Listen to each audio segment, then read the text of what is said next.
e após ser detido o ex-diretor-geral da Polícia Rodoviária Federal, Silvinei Vasquez, ele já está aqui na capital federal, no complexo de segurança na capital do país, em Brasília. E a Rani Veloso é quem tem as informações. Rani, foi uma transferência rápida e agora como está a vida de Silvinei Vasquez, ex-diretor-geral da Polícia Rodoviária Federal? Suas informações, por favor.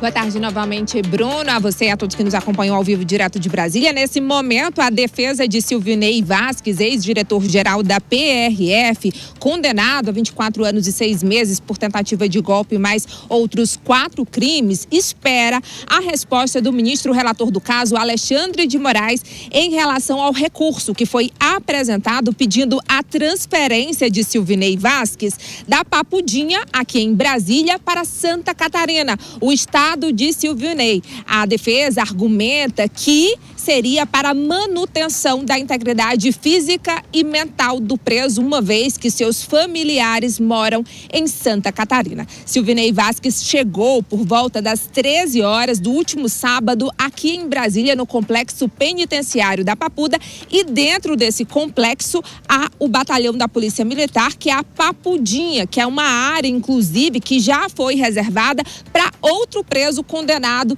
na trama golpista, que é Anderson Torres. Os dois estão ocupando, inclusive, a mesma cela por falta de espaço no local, que é bem mais amplo do que, por exemplo, a sala, na verdade, de Estado-Maior, que está o ex-presidente da República, Jair Bolsonaro. Nesse momento ele está aqui no Hospital DF Star, mas o espaço, o complexo da Papudinha é bem maior e há uma área, inclusive, para banho de sol, para Silvinei Vasquez, uma área de jardim, uma área grande para banheiro, também quarto, uma área que ele pode, inclusive, lavar as próprias roupas.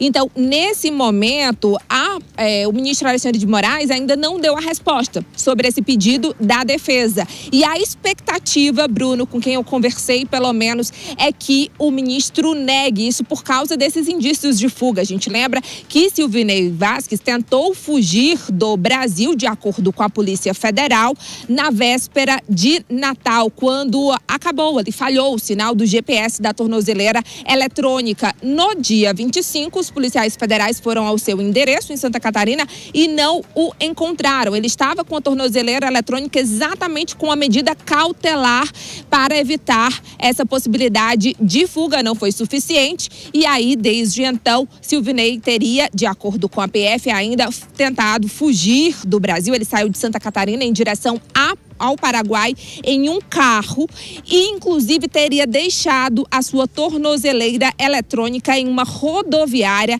na Ciudad del Este, Cidade do Leste, no Paraguai. E ele foi preso exatamente na sexta-feira, durante a madrugada, em Assunção, na capital do Paraguai, no aeroporto, quando iria embarcar em um voo que teria destino final El Salvador, o país que é comandado por Bukele, que tem afinidade com o bolsonarismo. Então, no mesmo dia, na sexta-feira, as autoridades paraguaias que entraram em contato com a PF conseguiram manter contato com os policiais brasileiros e o entregaram no mesmo dia em Foz do Iguaçu, no Paraná, a cidade que faz fronteira com o Paraguai, e desde então, no sábado, ele está aqui em Brasília à espera dessa resposta. Vamos ver, Bruno, se de fato vai se confirmar essa tendência de Alexandre de Moraes negar o pedido de transferência de Silvinei Vasquez para Santa Catarina.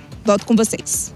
Uma rápida operação da Polícia Federal no final de semana ainda. Logo na sequência, uma outra operação foi deflagrada para os outros réus também envolvidos e condenados em relação ao 8 de janeiro. Qualquer informação, a Rani Veloso volta a nos atualizar. Vamos ouvir então os nossos comentaristas, começando com a Deise.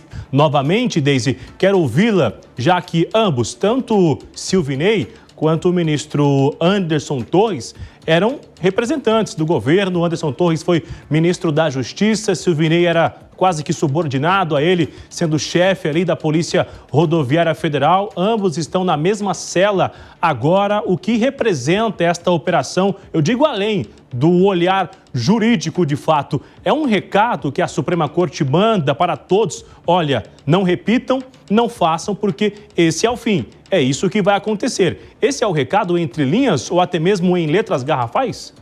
Em letras garrafais, né, Bruno? Porque o que a gente viu aqui, a família do Silvinei, né, como a reportagem, como a Rani mostrou, ela quer que ele fique em Santa Catarina, onde está a família dele. Mas ele tentou fugir, né, na véspera de Natal. Então, não existe um argumento, uma coerência que chegue a tempo para mantê-lo perto da família, né? Se a gente for olhar de uma forma racional, é plenamente justificável que ele fique em Brasília, mais perto do centro do poder, do centro judiciário, para que seja melhor observado, né? E, obviamente, é como você disse, sim, Bruno, esse é um recado em letras garrafais de que, olha, quem tentar subverter a lei, quem tentar fugir como outros personagens tentaram, será aplicada a letra dura da lei. Eu não vejo nenhuma surpresa nesse caso do Silvinei. É claro que ele vai ser utilizado, sim, como uma narrativa eleitoral no ano de 2026, que está logo aí, mas, para além disso, tirando as emoções de lado, Bruno, não tem incoerência nenhuma nas atitudes do judiciário nesse caso. Acácio Miranda, isso abre também uma nova vertente, um novo caminho, quando se há uma tentativa de fuga entre diversos réus, como aconteceu com Ramagem, que antes de finalizar o julgamento foi para os Estados Unidos. Eduardo Bolsonaro já estava, mas ainda está sendo julgado, ainda vai ser julgado no Supremo Tribunal Federal, se tornou réu, na verdade, e tem outros nomes, como a Zambelli, que está na Itália também. Mas Silvinei foi o único que foi algemado e teve uma imagem exposta. Ele sendo algemado, toda essa condução, né, já numa outra região, numa fronteira, e agora retorna para a capital federal. O que se esperar sobre os outros réus? Isso acende um alerta na Polícia Federal, no ministro relator Alexandre de Moraes, para acelerar o julgamento e evitar que novas fugas aconteçam, Acácio? Bruno, acende o alerta. Aliás, acendeu o alerta. Não à toa, o ministro decretou a prisão domiciliar de diversos deles. Obviamente, sob o ponto de vista jurídico, isso é muito discutível, porque o erro de um não pode ocasionar sanções ou restrições aos demais. Mas fato é que, neste processo, independentemente do núcleo, vários foram os réus que, de uma forma ou de outra, escaparam da aplicação da lei. É óbvio, há toda uma discussão sobre o respeito às normas nesse julgamento, eventuais atropelos durante esse julgamento, mas você se insurge contra uma decisão judicial através dos mecanismos existentes na legislação. No caso do Silvinei, por exemplo, ele cometeu outros crimes durante a fuga, falsificação de documento público, eventualmente uma falsificação de documento particular,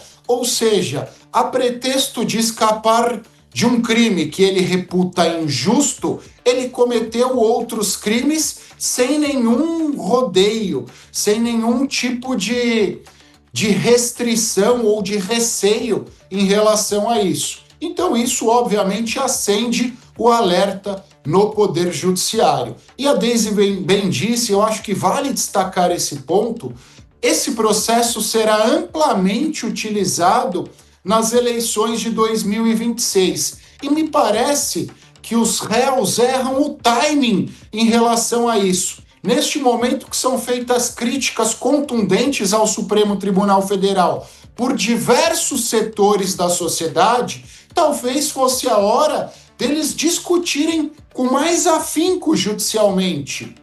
Mas não, eles escolhem fugir e dão margem e substrato jurídico para que o Supremo decrete medidas mais restritivas em relação a eles. Rapidamente, Acácio, essa fuga, tanto de Silvinei, de Ramagem e Zambelli e outros réus, isso fortalece a imagem do Supremo quando diz que foi necessário aplicar esta decisão, aplicar esta medida para evitar novas consequências? Isso fortalece a imagem do Supremo Tribunal Federal? sei se fortalece a imagem da instituição, Bruno, mas dá mais legitimidade para quem olha sob um prisma mais racional. As pesquisas disseram nos últimos dias, nós temos 25% mais ou menos do eleitorado bolsonarista. Estes 25% olham com o coração e os 25% petistas também olham com o coração. Mas aquele eleitor intermediário que olha para essa questão de forma mais racional acaba dando razão ao Supremo. Por mais que não queira dar razão ao Supremo, por mais que entenda que há excessos por parte do Supremo, isso dá legitimidade para a decisão e dá margem para este eleitor menos fanático olhar de forma racional. Então, no fim do dia, o Supremo acabou vencendo esta batalha em específico.